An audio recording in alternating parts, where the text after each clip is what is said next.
Greetings, adventurous drinkers, and welcome to my bar! Once again, back in a cave in the middle of nowhere near the Goblin Warrens. Just as it was in the beginning, so has it become again in the end.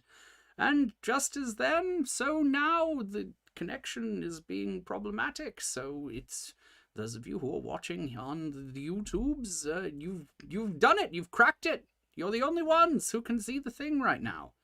It's very exciting, and I hope that everyone manages to enjoy the thing regardless. Doesn't it? It looks just like a dungeon. I think so, too. So, that brings us, then, to our show. Our show. It's time. It's time for our show. Oh, sorry, just a moment. Yes, can I help you? Yes? Well, of course we've got grog, but, may I ask, wherefore have you a ship's wheel in your trousers? Ah, it's driving you nuts. All right, well, one grog coming right up. Let me just help these people for a moment. Pirates. Well, here we are. In the finest tavern in this cavern, and we're ready to make the finest drink that I've made all night. You see, like most bartenders this side of the Goblin Warrens, I'm no expert mixologist. I mostly pour brown things from one bottle into a slightly different bottle that hasn't got a top on it. That's called a glass. That's bartending lore for you. And if you want something a bit more fancy, I'm just going to have to make it up as I go along. There's no call list on the wall behind me, so I'm going to roll a set of gaming dice to choose all of the ingredients that go into our cocktail tonight.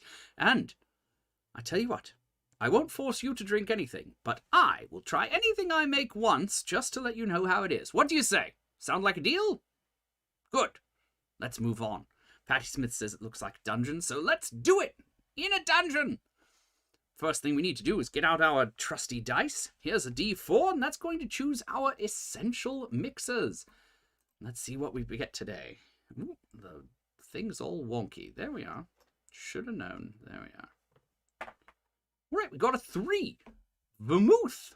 Ooh, that's always polarizing, the vermouth. So let's see what goes with the vermouth with our next roll for garnishes. That's a D6. A 5. Sugar rim. Ooh, all right. Vermouth and a sugar rim. This should be fun. Next up is less essential mixes. So here we are. That's a D8. A 6 again. Soda water. Ooh, we were talking about soda water. And speaking of, there's going to be even more opportunities for soda water based shenanigans and hot sauce shenanigans as we go onward. And once we get to the mixing, I will explain what I'm talking about there, because some things are about to change around this cavern. Yes, they are. Moving on, that takes us to liquors. Liquors. The star of the show frequently. This is a D10 roll. Ooh, I want the other one. There we go. And that's a 2. Rum. So we've got rum and vermouth and soda water in a sugared glass. Rum and vermouth in a sugared glass with soda water. All right, well, we'll see if we need to make any executive decisions along the way, but it's time for our edutainment section. Here we are. This is where I teach you another wonderful piece of advice, just like the fact that a glass is just a bottle with no top on it. So here we are. Bar terms is a D12, and I got a 7. There's your proof. All right, so 7 on this sheet is a float.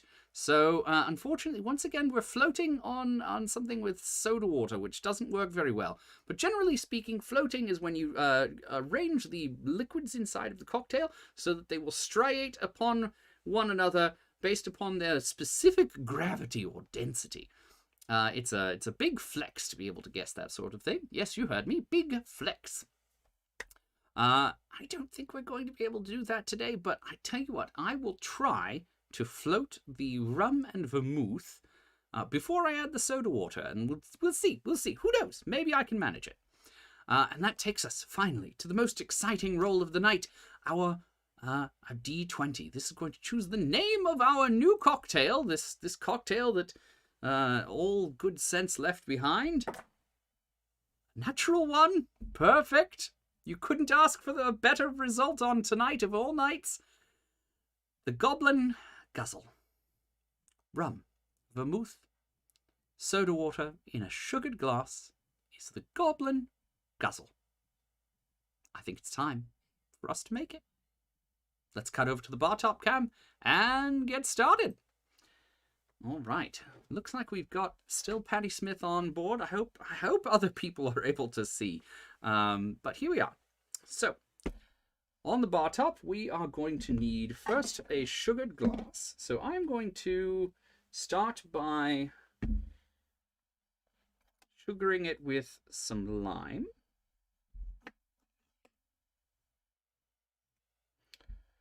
This is just to get the glass edge wet. Okay.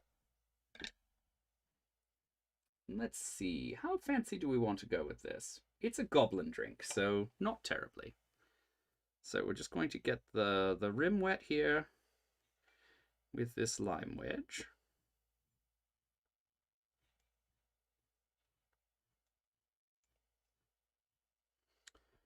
And then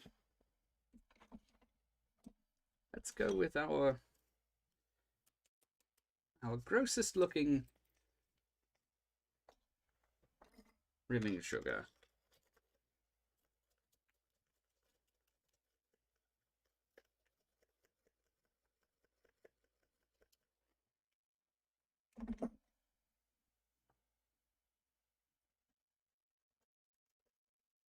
There we are.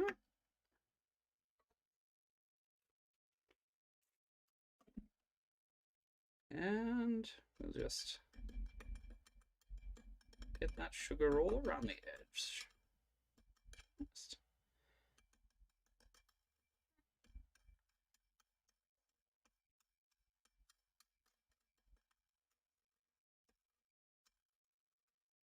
All right, so there's our glass.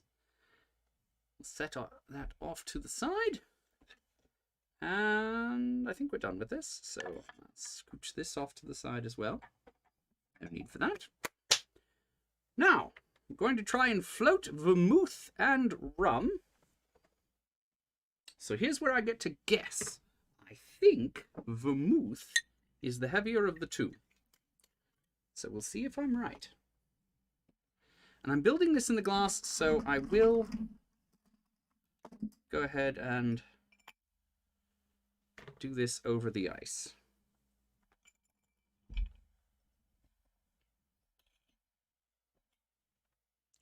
Jerry wonders why my voice is so weird. Yes, I don't, Yes, this is perfectly normal. I don't know what he could be talking about. You feel like the sugar is going to lull me into a false sense of security. That's almost certainly true. Now, let's see. We're doing 2 ounces of vermouth, which is a good hefty pour of vermouth. Vermouth gets a bad rap, and I talk about it frequently because I think it's unearned. Vermouth is perfectly delightful. It's just, tastes have changed over the years. If you get over your expectations, vermouth is quite good in its various forms. So we're going to do in equal parts vermouth and rum.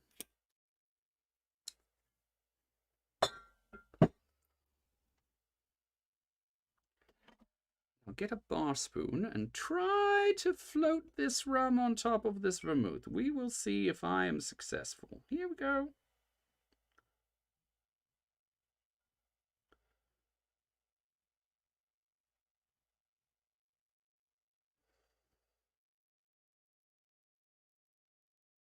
I can see already that my guess may have been wrong.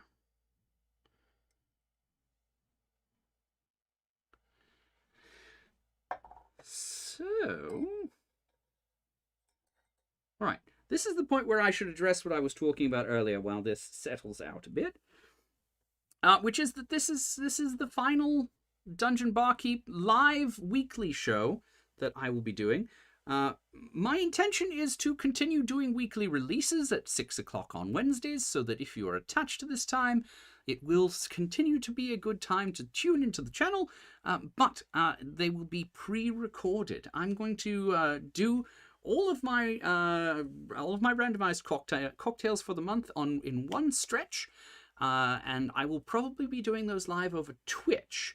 Twitch is much more forgiving to long-form live streaming, and it's really designed for the purpose. So I think that that's going to be better in the long run for me and for you. YouTube, on the other hand, prefers things that are pre-recorded and edited. So my hope is that we will get the best of both worlds. If you like it live, you can watch it live by watching on the Twitch channel whenever I do those. And if you don't mind and you just want to watch it one bit at a time, you can do that on the YouTube, just as you are right now, whenever you're watching this, because the Facebook never did connect. So all those people I feel bad for, but technology did not wish to participate in the event today. Now, I've given this enough time that it's sort of settled out, and so now let's go ahead and cut back to the normal camera and let you see what I was talking about. I did guess correctly. The rum is here at the top, and the vermouth is here at the bottom, equal parts. I'm quite proud of that. Well done, me. All right. So, what does that mean for the future of the channel? Hopefully it means growth, hopefully it means more people will watch it, and hopefully it means it will be easier for me to make. There's a challenge to doing this every single week for over a year now, and while I have enjoyed it immensely and appreciate every one of you who has watched over the year, it's a lot, and I want to be able to keep doing this at the top caliber, and I want to keep learning things. And right now I feel as though I've sort of done the same thing for the last little bit. So this is my chance to learn some stuff and do more things that challenge me and give me a hard time and scare me a bit. So I hope that you will follow me in this endeavor and tell your friends, and I hope that I will do things that are even more worthy of telling your friends about. So I anticipate the live streams will feature even more eccentric choices, dumb theming, and what have you, because that's what you're all here for, right? So we're going to top this with soda water. Now this is actually sparkling mineral water. Oh, and I've gotten the label on there, so you all know what I'm talking about. There we are. That's what it is. That right there. The thing that blends in with the magic portal behind me. The ice just shifted as though trying to escape.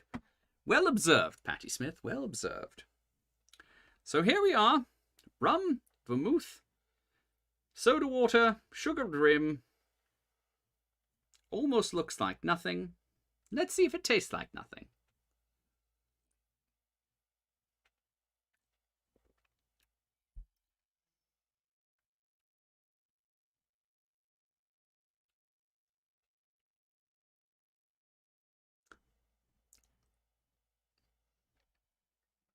Ah.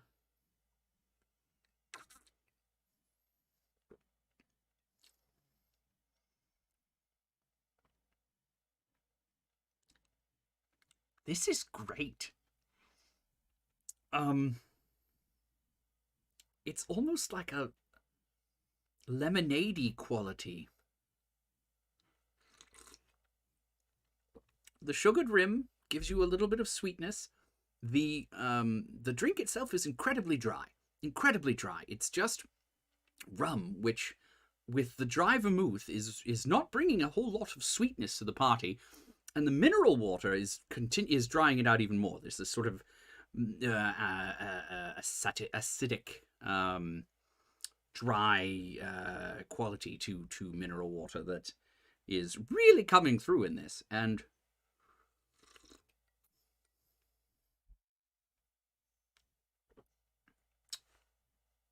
it's lacking in flavor. I will say that.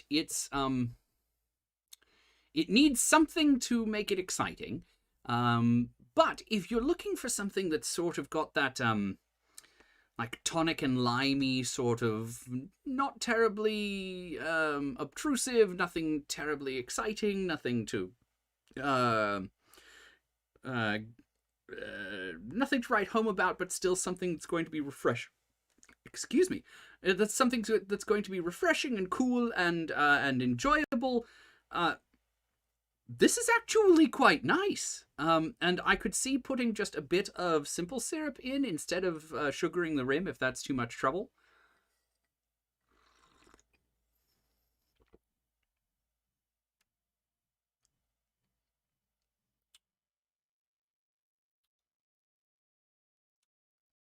I think I would drop the vermouth just a little bit. Probably by half an ounce, so not significantly, but just a little, to let the rum shine through.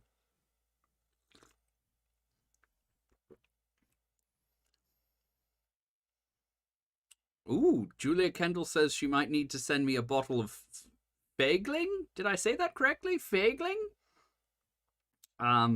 If it's fun, it sounds like it's probably something that will make me go, ugh. And people like that. So yes, please do. I'm currently waiting. I said I would wait until I got to 500 subscribers before I added Malort to the rail. And, you know, who knows? Maybe we'll never get there. But, you know, there's that carrot at the end of the stick somewhere. But nothing says I can't do something weirder. I've got Fernet right here, and I haven't done a shot of it yet. It's coming. It's coming. I keep promising things, and now that I'm actually getting into the editing mood, it'll probably happen. All right, so we're just about out of time. So there we are. What kind of adventure would this be for? I feel as though this is the kind of adventure where everything turns out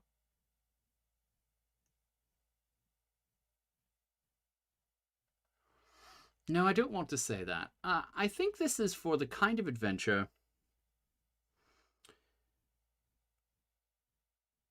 where a great deal of care is called for. So perhaps fighting against an archfey or some sort of high level like demigod sort of person. And your characters are about to go into this epic fight, and everyone is sort of steeling themselves ahead of the battle. And they need something refreshing, but also galvanizing. And this fig schnapps. Oh, Julia Kendall, please. Fig schnapps sounds right up my alley. That sounds delightful. I don't do enough schnapps. That's a failing on my part.